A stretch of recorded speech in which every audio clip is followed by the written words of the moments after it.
Good morning po mga kaprutas. Dito po tayo ngayon sa ating main store kung saan po tayo nakapwesto sa pagtitinda po ng prutas. Ayan po yung ating mga iba't ibang klase prutas po. Mayroon po nakasabit.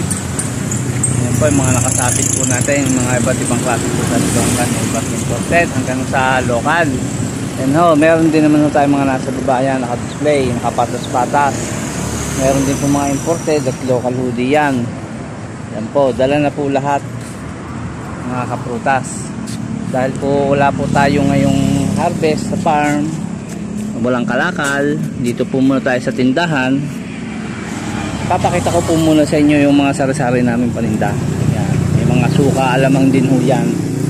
Ito ho yung kabuuan mga aming prutasanya. Meron po kami ilang pakwan.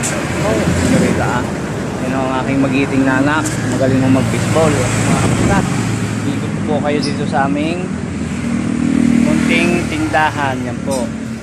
Meron nga po pala ako din na pinagbibiling bike. Yan baka meron magkagusto. May kasama na ho yung helmet at saka sapatos.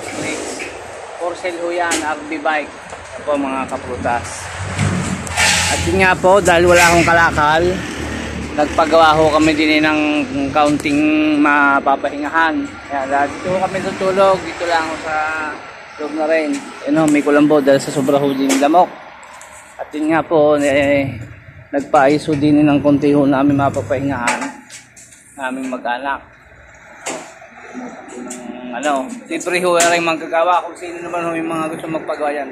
Libre ho ito yung ating mga naos na mag-alwag-iin ito naman ang ating kusina. Yan ho. Magulo ho dahil ho nag-aayos pa nga po. At yun po, pakita ko po sa inyo habang wala akong kalakal ngayon. Yan ho, nagpaayos ho kami ng konting mapapahingahan naman din. At yung pagka napapagod din, siyempre, kailangan din natin ito.